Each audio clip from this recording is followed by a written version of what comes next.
Good morning student. आज हम अपना व्याकरण का एक अन्य अध्याय लेते हैं जिसका नाम है संवाद लेखन। वैसे तो आप सभी इससे भली भांति परिचित होंगे पहले से ही कि संवाद लेखन क्या होता है, जिसे इंग्लिश में हम बोलते हैं डायलॉग्स राइटिंग। तो सबसे पहले संवाद का अर्थ होता है बच्चे बातचीत, एक दूसरे से बात करना।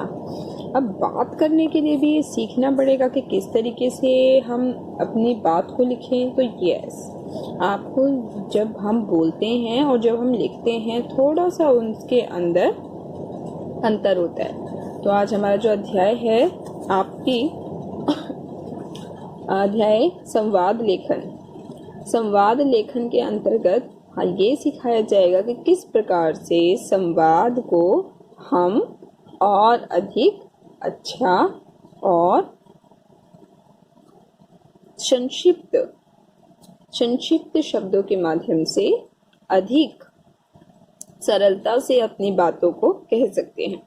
तो देखिए, इसके अंदर सबसे पहले जो यहाँ पे लिखा हुआ है, इस भाग को हम पढ़ते हैं। ध्यान से सुनना ताकि आपको ये पता रहे कि आगे से कभी आप जब भी संवाद लिखें तो आपके मन के अंदर, आपके दिमाग के अंदर ये बातें होनी चाहिए कि हमें संवाद किस प्रकार से लिखना है। ये बार बार रिपीट नहीं होगा।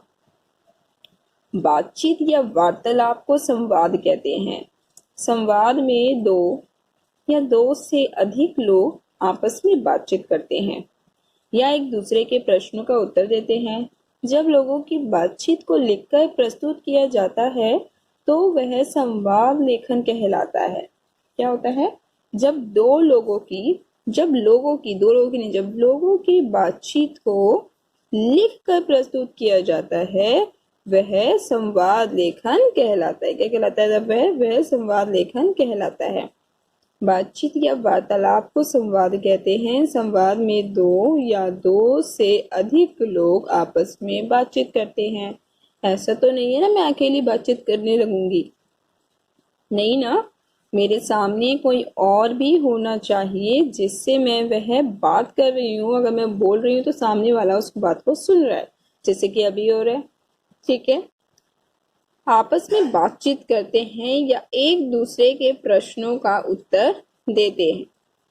जब लोगों की बातचीत को लिखकर प्रस्तुत किया जाता है तो वह संवाद लेखन, क्योंकि हम लिखकर प्रस्तुत कर रहे हैं बातचीत को, तो वो है क्या कहलाता है? तब वह संवाद लेखन कहलाता है। नाटक, फिल्म और टेलीविजन धारावाहिक होते हैं बेटे, जो आपके धारावाहिक चलते थे, नाटक चलते हैं, उनको कहा जाता है। टेलीविजन पे जो नाटक आते हैं, नाटक, फिल्म और टेलीविजन धारावाहिकों के निर्माण से पहले उनके संवाद लिखे जाते हैं। जाहिर सी बात है, पहले डायलॉग्स लिखे जाएंगे तभी तो वो जो भी अभिनेता और अभिनेत्री है तभी तो उन डायलॉग्स को, उन संवादों को वह याद करेंगे और नाटक में बोल पाएंगे, है ना। तो यानी कि कोई भी फिल्म हो, टेलीविजन का धारावाहिक हो, कुछ भी हो, उनके निर्माण से पहले उनके संवाद लिखे जाते हैं। कहानियों और उपन्यासों में भी अनेक स्थानों पर संवाद होते हैं। कहानियां हो या उपन्यास, कहानियों और उपन्यासों में भी अनेक स्थानों पर संवाद होते हैं। संवादों के द्वारा किसी भी विषय को रोचक और मनोरंजक ढंग से प्रस्तुत किया जा सकता है। कहानी भी बहुत सारे स्थानों पर, कहानियों और उपन्यासों में अनेक स्थानों पर संवाद होते हैं।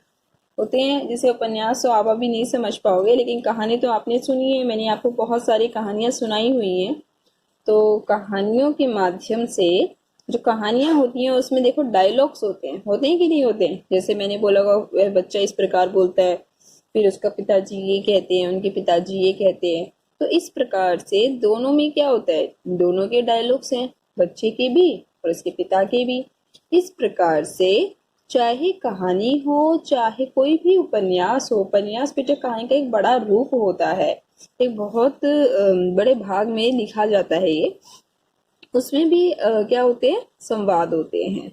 विषय को रोचक बनाने और मनोरंजक ढंग से प्रस्तुत करने के लिए संवादों का प्रयोग किया जाता है। चलिए आइए देखते हैं अब। यहाँ पे एक नाटक के माध्यम से दिखा रहे हैं, देखो कैसे यहाँ पे जो बच्चे हैं दो, और शायद ये उनके माता पिता हैं, ये अभिनय कर रहे हैं, नाटक कर रहे हैं कोई, और यहाँ बाकी जो हैं ये इनको देखने के लिए सारे क्या हुए हैं, सुनने के लिए, देखने के लिए अन्य जो लोग हैं वो बैठे हुए हैं। आइए चलते हैं, देखते हैं कि संवाद को लिखने के लिए कौन कौन सी बातों को ध्यान में रखना आवश्यक है। संवाद लिखते समय नीचे दी गई बातों का ध्यान रखना चाहिए। नंबर 1, संवाद छोटे और स्पष्ट होने चाहिए। बहुत बड़े बड़े आपकी कभी भी डायलॉग्स नहीं होने चाहिए कि आपने बहुत बड़ी बड़ी बातें कह दी है। ठीक है, संवाद कैसे होने चाहिए, संवाद छोटे और स्पष्ट होने चाहिए, बहुत ही क्लियर होने चाहिए कि क्या कहना चाह रहे हो आप। ठीक है, संवादों की भाषा सरल होनी चाहिए। सरल का मतलब होता है आसान। कैसी होनी चाहिए, आसान होनी चाहिए।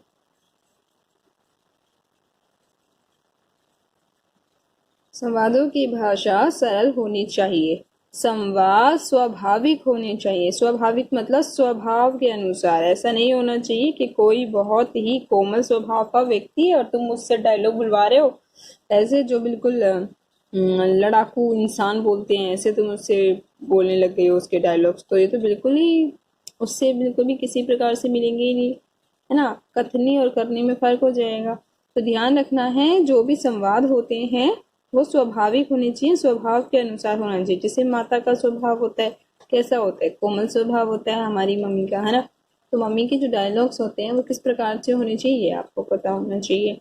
तो संवाद स्वाभाविक होने चाहिए। संवादों में उचित विराम चिन्हों का प्रयोग होना चाहिए। ऐसा नहीं होना चाहिए जहां पे कहीं भी आपने विराम चिन्हों का प्रयोग ना किया हो। विराम चिन्ह हमेशा होने चाहिए। उसको भी आपको आगे दिखाऊंगी किस प्रकार से डायलॉग्स में संवाद चिन्हों का, इसका विराम चिन्हों का प्रयोग होता है। तो विराम चिन्ह हर संवादों में उचित विराम चिन्हों का प्रयोग किया जाना चाहिए। जो कोमा होता है उसे हम क्या बोलते हैं, अल्प विराम बोलते हैं। तो अल्प विराम कहाँ होना चाहिए, पूर्ण विराम कहाँ होना चाहिए, ये आपको पता होना चाहिए और उसको ध्यान रखना है आपको। आगे आता है, नीचे संवाद लेखन के उदाहरण दिए जा रहे हैं, इन्हें पढ़िए। राशि और खिलौने वाले के बीच संवाद। राशि, वह बंदूक कितने रुपए की है। जो बंदूक है वह कितने रुपए की है, खिलौने वाला 100 रुपए की। राशि, ओह यह तो बहुत महंगी है। अच्छा, उस कार की कीमत क्या है। क्या कह रहा है, सुनो दोबारा से। राशि बोलती है वह बंदूक कितने रुपए की है, खिलौने वाला कहता है 100 रुपए की। राशि, ओह ये तो बहुत महंगी है। अच्छा उस कार की कीमत क्या है, खिलौने वाला 50 रुपए। राशि, कार भी इतनी महंगी, नहीं नहीं मुझे कुछ और दिखाइए। खिलौने वाला, हवाई जहाज ले लो। राशि, कितने का है, खिलौने वाला 40 रुपए का। देख रहे हो आप किस प्रकार से दोनों आपस में बातचीत कर रहे हैं। खिलौने वाले की दुकान पे बच्ची गई है और आपस में बातचीत कैसे हो रही है। ठीक है, आगे देखिए अभी। राशि, नहीं। अच्छा उस गुड़िया की कीमत क्या है, खिलौने वाला 25 रुपए। राशि, ठीक है मुझे गुड़िया ही दे दीजिए। देखा आपने किस प्रकार से बहुत ही छोटे छोटे वाक्य लिखे गए हैं। बहुत बड़े बड़े वाक्यों का प्रयोग नहीं किया है, बहुत छोटे छोटे और सरल वाक्य हैं। कोई भी भारी भरकम शब्दों का प्रयोग संवाद में नहीं करना है। संवाद जितने छोटे और जितने सरल भाषा में होंगे वह उतने ही अच्छे और महत्वपूर्ण बन जाएंगे। आइए दूसरा एक बार संवाद लेखन एक और दूसरा अन्य देखते हैं। दो मित्रों के बीच संवाद। यहाँ दो दोस्त हैं जिनके बीच में संवाद हो रहा है। देखिए दो दोस्त आपको दिखाई दे रहे होंगे। ये दो दोस्त हैं, शायद किसी पढ़ाई को लेकर की बात हो रही है या फिर कुछ देख रहे हैं। ये देखते हैं किस बारे में ये। और दोनों स्कूल के विद्यार्थी लग रहे हैं क्योंकि दोनों की ड्रेस एक जैसी है और दोनों के हाथ में उनकी नोटबुक्स है। देखिए, सहर्ष, पर तुम्हारा पेपर कैसा हुआ। पर, बहुत अच्छा। और तुम्हारा? सहर्ष, मेरा भी बहुत अच्छा हुआ। किसको लेकर बातचीत हो रही दोनों के हैं बीच में? उनके पेपर को लेकर। उनका पेपर था तो वो एक दूसरे से पूछ रहे कि तुम्हारा पेपर कैसा हुआ, और दूसरा बोलता है बहुत अच्छा हुआ, और तुम्हारा कैसा हुआ? तो बोलता है मेरा भी बहुत अच्छा हुआ है। पर बस कल गणित की परीक्षा के बाद छुट्टी ही छुट्टी। सहर्ष, छुट्टियों में तुम घूमने कहाँ जाओगे? पर मैं शिमला घूमने जाऊंगा। सहर्ष, मैं तो नानी के यहाँ आगरा जाऊंगा। पर आगरा घूमने का तो मेरा भी मन है, मुझे ताजमहल देखना है। सहर्ष, तुम मेरे साथ चलो, मामा जी के साथ हम दोनों ताजमहल देखने चलेंगे। पर पापा ने तो शिमला जाने का रिजर्वेशन भी करवा दिया है। सहर्ष, ठीक है, अभी शिमला घूमाओ, क्रिसमस की छुट्टियों में आगरा चलना। पर हाँ, यह ठीक रहेगा, मैं मम्मी पापा से बात भी कर लूंगा। सहर्ष, अच्छा, पर अब घर चलें, कल के पेपर की तैयारी करनी है। पर हाँ, चलो। तो देखा आपने दोनों मित्रों के बीच किस प्रकार बहुत ही सरलता से बातचीत हो गई, और दोनों ने अपनी बात को किस प्रकार बोल दिया। तो इसी प्रकार आपको भी अन्य संवाद लिखने हैं। तो आइए, हमने जो सीखा उसको हम कुछ अभ्यास कार्य करके और अधिक अच्छा करें। हमने सीखा बातचीत या वार्तालाप को संवाद कहते हैं। तो आपको पता होना चाहिए संवाद क्या होता है। बातचीत या वार्तालाप को संवाद कहते हैं। कितना सीखा उसमें आया जाता है।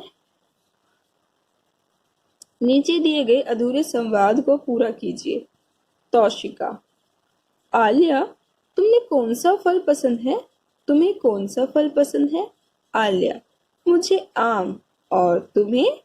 तो तौशिका का जो भी वाक्य आप लिखना चाहो आप लिख सकते हो, यानी कि यहाँ पे आपका जो आपको फल पसंद है वो आएगा। तो आप बताना कि तुम्हें कौन सा फल पसंद है, ये आपको पूरा करना है होमवर्क में। ये आपका गृह कार्य है जो आपको पूरा करना है।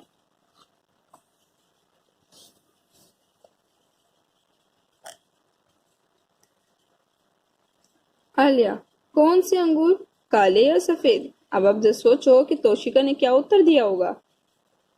जो बच्चा इसका आंसर लिख सकता है, मैं समझ सकती हूँ कि उसे पता होगा कि तौशिका ने क्या उत्तर दिया होगा, जिस कारण से आलिया ने पूछा उससे कौन से अंगूर, काले या सफेद। तो तौशिका ने क्या बोला होगा उसका उत्तर, वो लिखना है। आलिया, मुझे तो काले अंगूर अच्छे लगते हैं। तो यानी कि तौशिका ने क्या उत्तर दिया होगा, हरे अंगूर पसंद है उसे। काले या सफेद, तो काले तो नहीं होंगे, वो कहेगी जी सफेद अंगूर पसंद है। तभी तो आलिया ने कहा मुझे तो काले अंगूर पसंद है। ठीक है।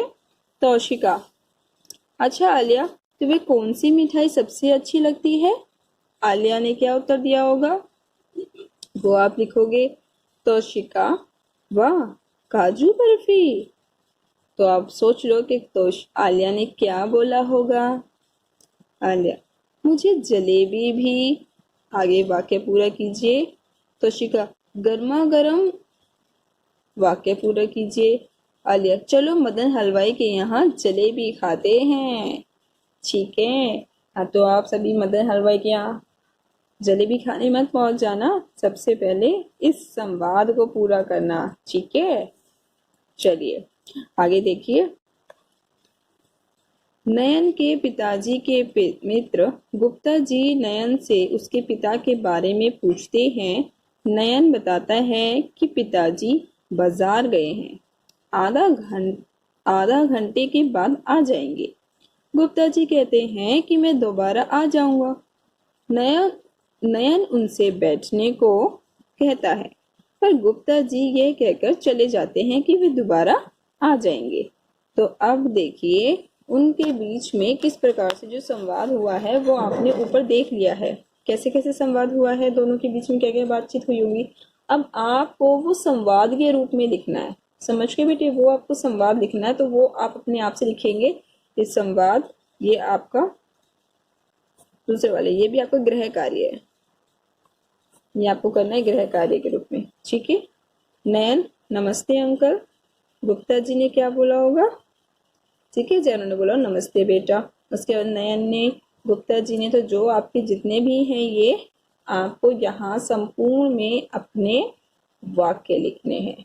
ठीक है, पूरा करना है और आप अपने वाक्य पूरा करके इस संवाद को पूरा करोगे। ठीक है, उसमें नीचे दे रखे हैं आपको आइसक्रीम वाले और एक बालक के बीच संवाद। ये तो आप बहुत अच्छे से लिख लोगे क्योंकि आइसक्रीम तो आप सभी को बहुत पसंद है ना।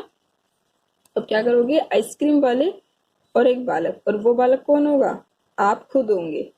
आइसक्रीम वाले और एक बालक के बीच संवाद, ये करना है आपको। एक ये लास्ट वाला करना।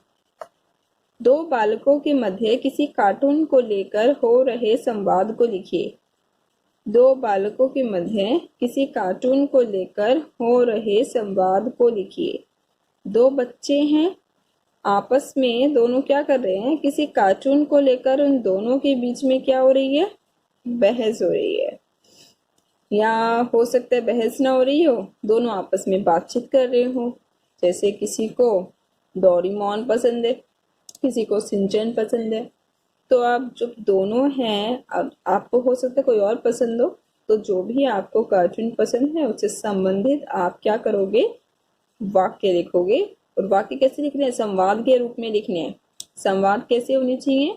छोटे छोटे, संक्षिप्त, मतलब छोटे होने चाहिए और सरल होने चाहिए। ठीक है, इस बातों का ध्यान रखेंगे बेटे, ये आपको करना है। और आइसक्रीम वाले और बालक के बीच एक आइसक्रीम वाले का डायलॉग आएगा। ठीक है, पहले आइसक्रीम वाले का संवाद, बालक का संवाद। आप अपना नाम नहीं लिखोगे, आप लिखोगे बालक। ठीक है, आप वहां पे बालक की जगह पे अपना नाम नहीं मत लिखोगे, आप बालक ही शब्द प्रयोग करोगे, आप अपना नाम वहां नहीं लिखोगे। उसके बाद फिर आइसक्रीम वाला, फिर बालक, इस प्रकार से आप संवाद पूरा करोगे। ठीक है, तो हमने आज क्या सीखा? एक बार दोबारा से इसको देखते हैं। जो जो हमने सीखा है कि संवाद किसे बोलते हैं? बातचीत या वार्तालाप को संवाद कहते हैं। संवाद में दो या दो से क्या होते हैं? अधिक लोग आपस में बातचीत करते हैं। संवाद में एक दूसरे के प्रश्नों का उत्तर देते हैं। जब लोगों की बातचीत को लिखकर प्रस्तुत किया जाता है तो उसे हम संवाद लेखन कहते हैं या वह संवाद लेखन कहलाता है। नाटक, फिल्म, टेलीविजन धारावाहिकों के निर्माण से पहले संवाद ही लिखे जाते हैं। कहानियों, उपन्यासों में भी अनेक स्थानों पर संवाद होते हैं। किसी भी विषय को रोचक और मनोरंजक ढंग से प्रस्तुत किया जा सकता है। तो आपको ये सब ध्यान रखना है इन सब बातचीतों का कि क्या होता है संवाद। आपसे पूछा जाए कि संवाद किसे कहते हैं, तो आप क्या लिखोगे? बातचीत या वार्तालाप। बातचीत या वार्तालाप को संवाद कहते हैं। संवाद में कितने व्यक्ति हो सकते हैं? मैं हो सकती हूँ, आप हो सकते हो, या कोई और भी हो सकते हैं। मैं, आपको पूरी क्लास भी हो सकती है। तो इस प्रकार से संवाद में, लेकिन पूरी क्लास में ये नहीं कि सारे बच्चे बोलने लगेंगे तो वो संवाद नहीं होगा बेटा। संवाद दो व्यक्तियों के बीच में या दो से अधिक लोगों के बीच में, 3, 4, 5, क्योंकि संवाद बहुत अधिक लंबा नहीं होता है। ठीक है, संवाद दो या फिर हो सकता है पूरी कक्षा के बीच में हो रहा हो तो सभी बच्चे सिर्फ उन्हीं बातों का जवाब दे रहे हैं जो पूछा जा रहा है। क्योंकि अगर हर बच्चा बोलेगा तो संवाद बहुत अधिक लंबा हो जाएगा, जबकि हमने पढ़ा है कि संवाद जो है वो संक्षिप्त होते हैं। ठीक है, संवाद में दो या दो से अधिक लोग आपस में बातचीत करते हैं या एक दूसरे के प्रश्नों का उत्तर देते हैं। ठीक है, आगे आते हैं। संवाद कैसे होने चाहिए, हमने इन बातों का भी ध्यान रखना है। एक बार दोबारा से समझा रही हूँ। संवाद छोटे और स्पष्ट होने चाहिए, मतलब समझ में आने चाहिए कि क्या कह रहा है सामने वाला आपसे। तो संवाद कैसे होने चाहिए? छोटे और स्पष्ट होने चाहिए। संवाद की भाषा कैसी होनी चाहिए? सरल होनी चाहिए, आसान होनी चाहिए। ऐसे नहीं होना चाहिए कि आपने तो कह दिया लेकिन जो श्रोता है अर्थात जो सुनने वाला है वो उस बात को समझ ही ना पाए कि आपने क्या कहा। तो इसीलिए वक्ता को अर्थात बोलने वाले को हमेशा स्पष्ट बात कहनी चाहिए, सरल भाषा में बात कहनी चाहिए, ताकि सामने वाला अर्थात श्रोता उस बात को समझकर उत्तर दे सके। संवाद स्वाभाविक होने चाहिए। स्वाभाविक अर्थात स्वभाव के अनुसार होने चाहिए। आपको पता होना चाहिए कि अध्यापक अगर कोई है, अध्यापिका है, तो उनके संवाद कैसे होते हैं, कैसे बोलते हैं अध्यापक अध्यापिका, और वहीं बच्चे कैसे बोलते हैं। ऐसा तो नहीं हो सकता ना कि बच्चे अध्यापिका के संवाद बोल रहे हैं और अध्यापिका बच्चों के, तो क्या वो स्वभाव के अनुसार होंगे? नहीं ना। तो इन बातों का ध्यान रखना है कि स्वभाव के अनुसार ही संवाद होने चाहिए। दूसरा, संवादों में उचित विराम चिन्हों का प्रयोग करना है, यानी कि जहां जरूरी हो वहां पर आपको विराम चिन्ह लगाना है। अल्प विराम बोलते हैं हम कोमा को, और ये जो लगाए इसको बोलते हैं पूर्ण विराम। जब भी कोई संवाद पूरा हो जाता है तब वहां पे आप पूर्ण विराम लगाते हैं। लेकिन जहां पे आपने प्रश्न पूछा है, कितने का है, कितने का है, कितने रुपए की है, कीमत क्या है, जब आप प्रश्न पूछ रहे होते हैं तब वहां पर प्रश्न सूचक चिन्ह आता है। इस प्रश्न सूचक चिन्ह का भी आपको ध्यान देना है। ये प्रश्न सूचक चिन्ह है, ये विस्मयादि बोधक चिन्ह है। ओह, इतना महंगा जो भी है, तो ओह के साथ में क्या आता है, विस्मयादि बोधक चिन्ह। इस प्रकार से चिन्ह लगाना जब एकदम से हम क्या होते हैं, सरप्राइज हो जाते हैं, जब हम आश्चर्यचकित हो जाते हैं, जब हम हैरान हो जाते हैं किसी भी चीज को सुनकर, तब ये आता है विस्मयादि बोधक चिन्ह। और जब कोई वाक्य हम पूरा कर देते हैं 100 रुपए की, हमारा वाक्य यही पूरा हो गया, तो पूर्ण विराम। ठीक है, जब वाक्य पूरा होगा तो पूर्ण विराम। प्रश्न पूछा जाए तो प्रश्न सूचक चिन्ह। जब हम किसी बात पर आश्चर्यचकित हो जाएं अर्थात हैरान हो जाएं तो विस्मयादि बोधक चिन्ह। ठीक है, कार भी इतनी महंगी, देखो यहाँ फिर से लगाया ना उस बच्ची ने, क्यों? क्योंकि वो फिर से हैरान हो गई, तो विस्मयादि बोधक चिन्ह। नहीं, यहाँ जब दोनों एक जैसे शब्द आते हैं, वहां पर जब एक जैसे दो शब्द होते हैं तब वहां पर योजक चिन्ह लगता है। जब एक जैसे आपके सामने शब्द आ जाए दो, जैसे सात सात, तो सात सात के बीच में क्या लगता है, योजक चिन्ह। इसको योजक चिन्ह कहते हैं। जब हम चिन्ह पढ़ेंगे तब बताए जाएंगे आपको। इसे योजक चिन्ह कहते हैं। दिखाइए पूर्ण विराम, ले लो पूर्ण विराम, कितने का है, फिर से क्या गया, प्रश्न सूचक चिन्ह, 40 रुपए का पूर्ण विराम। ध्यान रखना है आपको, विराम चिन्हों का उचित प्रयोग करना आना चाहिए। ध्यान रखना है, स्वभाव के अनुसार होने चाहिए। ठीक है, ऐसा नहीं कि राशि का जो डायलॉग है वो खिलौने वाले को दे दो, और खिलौने वाला पूछ रहा है बंदूक कितने की है, और राशि का है 100 रुपए की। ऐसे मत कर देना। ठीक है, ध्यान रखना है इन बातों का। संवाद स्वभाव के अनुसार होने चाहिए। संवादों की भाषा कैसी होनी चाहिए, आसान होनी चाहिए। संवाद छोटे और स्पष्ट होने चाहिए। आशा करती हूँ आप सभी को ये वाला अध्याय अच्छे से समझ में आ गया होगा, और जितना भी अभ्यास कार्य दिया गया है इससे संबंधित, उसे अपनी नोटबुक में आज की डेट में पूरा करना है। ठीक है, धन्यवाद।